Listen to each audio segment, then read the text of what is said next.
श्री हरिवंश भक्तों, आज की कथा में हमें पता चलेगा कि छाया कौन थी, सूर्य की पत्नी को क्यों घोड़ी का रूप धारण करके घास चरना पड़ा, शनैचर की उत्पत्ति कैसे हुई। तो आप इस कथा को ध्यान से अंत तक सुनिए। शुरू करते हैं। वैशंपायन जी कहते हैं, शत्रुदमन कश्यप जी से दक्ष की पुत्री में विवस्वान उत्पन्न हुए और त्वष्टा की पुत्री संज्ञा देवी उन विवस्वान सूर्य की भार्या हुई।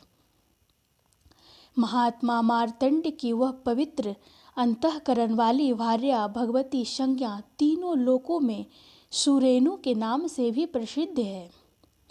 वह रूप यौवन शालिनी संज्ञा अपने पति सूर्यदेव के मंडल के तीव्र तप, तेज एवं दीप्ति के कारण प्रसन्न नहीं रहती थी। उस संज्ञा का रूप सूर्य मंडल के तेज से अंगों के संतप्त होने के कारण झुलस सा गया। एतव सूर्य उसको बहुत अच्छे नहीं लगते थे। अदिति के अज्ञान में पड़ने पर कश्यप जी ने स्नेहपूर्वक कहा था कि यह मरा नहीं है किंतु अंड गर्भ में स्थित है, इसलिए तब से सूर्य मार्तंड कहे जाते हैं। तात कश्यप के महात्म के कारण जीवित हुए विवस्वान में सर्वदा अधिक तेज रहता है। उसी तेज से कश्यप जी के पुत्र सूर्य तीनों लोकों को तपाते रहते हैं। कुरुवंशी राजन तपाने वालों में श्रेष्ठ आदित्य ने संज्ञा के गर्भ से 2 प्रजापति और 1 कन्या, इन 3 संतानों को उत्पन्न किया। उनमें से एक प्रजापति तो विवस्वान सूर्य के पुत्र वैवस्वत मनु थे और दूसरे प्रजापति श्राद्ध देव यम थे। इस तरह यम तथा यमुना नामक 2 जुड़वी संतान उत्पन्न हुई थी। तदंतर संज्ञा ने सूर्य के कठिनता से सहने योग्य तेजस्वी रूप को देखकर उनके तेज को न सह सकने के कारण अपनी छाया को ही अपने समान नाम और रूप वाली बनाकर तैयार कर दिया। वह मायामयी संज्ञा की छाया से उत्पन्न हुई थी। नरेश्वर वह छाया संज्ञा को प्रणाम कर हाथ जोड़कर बोली, सुचि स्मिते, बताओ मुझे क्या करना चाहिए। श्रेष्ठ अंगों वाली मैं तुम्हारी आज्ञा का पालन करूंगी, तुम मुझे आज्ञा दो। संज्ञा ने कहा, तुम्हारा कल्याण हो, मैं अब अपने पिता के घर जा रही हूँ। तुम मेरे इस घर में शांत होकर रहो। ये मेरे दोनों पुत्र हैं और यह एक सुमध्यमा सुंदर कटी वाली कन्या है। इनका तो ध्यान रखना और इस रहस्य को भगवान सूर्य से कभी न बतलाना। छाया ने कहा, देवी, मेरे बाल पकड़े जाने तथा शाप देने की नौबत आने के पूर्व मैं यह बात किसी प्रकार भी न कहूँगी। आप सुखपूर्वक अपने पिता के यहाँ जाएं। वैशंपायन जी कहते हैं, अपने समान नाम रूप वाली छाया को आज्ञा देकर और उससे तथास्तु कहे जाने पर वह तपस्विनी लज्जित सी होती हुई अपने पिता त्वष्टा के यहाँ चली गई। पिता के पास पहुँचने पर उसके पिता ने उसे बड़े जोरों से डांटा तथा उससे बार बार पति के पास ही जाने के लिए कहा। तब निंदित कर्मों से सदा दूर रहने वाली वह संज्ञा अपने रूप को बदलकर घोड़ी का रूप धारण करके उत्तर कुरु के देश में जाकर घास चरने लगी।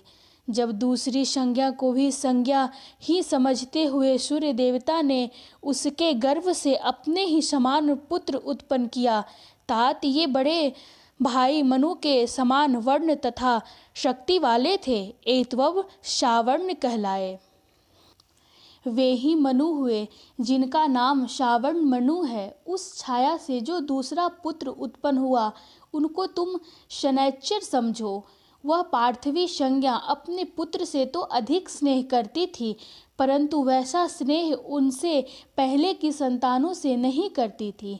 मनु ने तो इस बात को सह लिया, परंतु यम इसे न सह सके। वे वैवस्वत यम वाल स्वभाव एवं रोष के कारण तथा होनहार भावी के वशीभूत हो संज्ञा को पैर दिखाकर डांटने लगे। राजन, इस पर सावर्ण की माता ने अति दुखित हो कोप में भरकर उन्हें शाप दिया कि तुम्हारा यह चरण गिर जाए। छाया संज्ञा के उस वाक्य से पीड़ित और शाप के भय से अत्यंत व्याकुल होकर यम ने हाथ जोड़कर पिता से वह सब बात कह दी।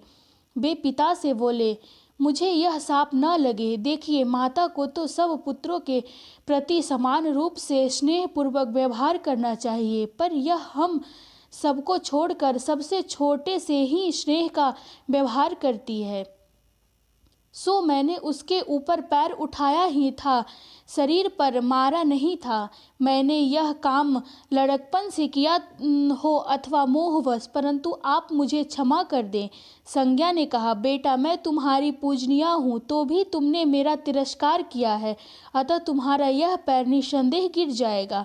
संतान तो कुसंतान हो सकती है, परंतु माता कुमाता नहीं हो सकती। लोकेश्वर, माता ने मुझे शाप दे दिया है, परंतु तपने वालों में श्रेष्ठ गोप्ते, आपकी कृपा से मेरा पैर न गिरे, ऐसी कृपा कीजिए।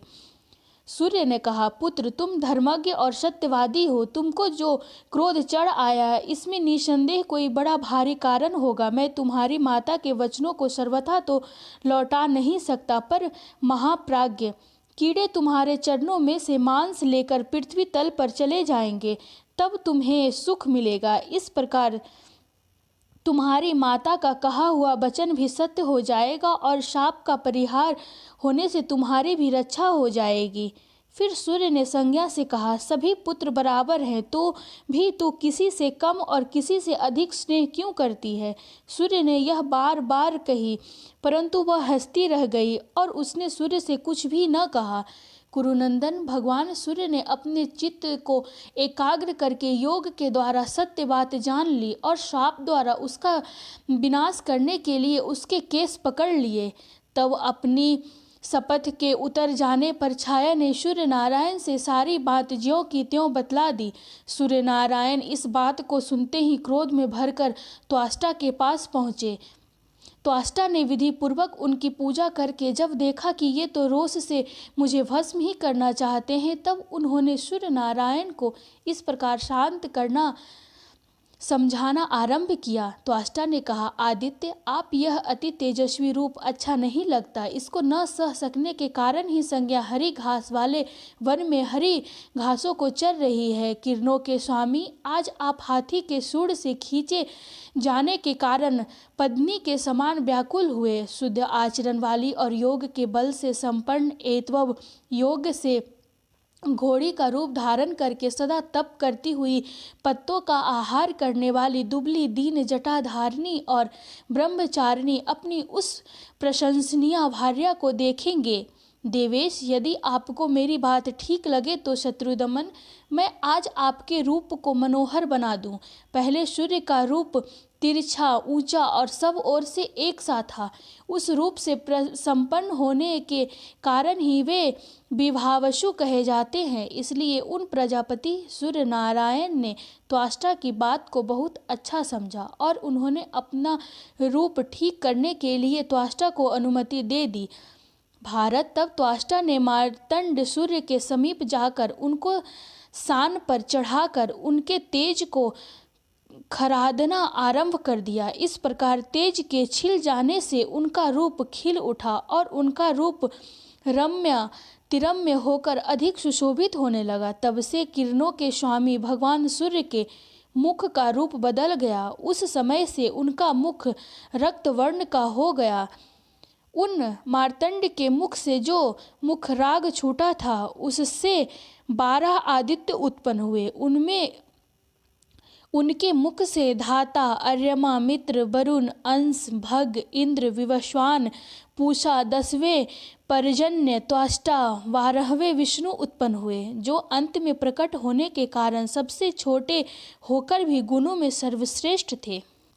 गंध, पुष्प, अलंकार और प्रकाशमान मुकुटों से सुशोभित अपने शरीर से उत्पन्न हुए उन आदित्यों को देखकर भगवान सूर्य बड़े प्रसन्न हुए।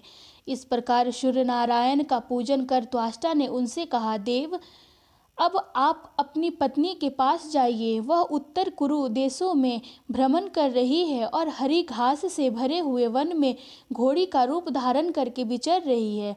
तब सूर्य नारायण ने भी अपनी पत्नी के रूप के अनुसार घोड़े के समान विचरण करने के लिए घोड़े का ही रूप धारण कर लिया। उस समय सूर्य ने ध्यान से देखा तो उन्हें तेज और नियम के कारण सब भूतों से अदृष्ट घोड़ी का रूप धारण करके किसी ओर से भी भय की आशंका न कर निर्भय हो विचरती हुई अपनी भार्या संज्ञा दिख पड़ी। राजन, फिर तो घोड़े के रूप में भगवान सूर्य उसके मुख के समीप पहुँचे, पर वह पर पुरुष की आशंका से मैथुन के प्रतिकूल चेष्टा करने लगी और सूर्य के वीर्य को उसने अपनी नाक पर से गिरा दिया। उससे वैद्यों में श्रेष्ठ अश्विनी कुमार नामक देवता उत्पन्न हुए। वे दोनों अश्विनी कुमार नाशत्य और दस्त्र नाम से प्रसिद्ध हैं। भारत, ये दोनों 8वें प्रजापति मार्तंड के पुत्र हैं। इन्हें सूर्य भगवान ने अश्वरूपा संज्ञा के गर्भ से उत्पन्न किया था। तदंतर सूर्य ने उसे अपने मनोहर रूप में दर्शन दिया।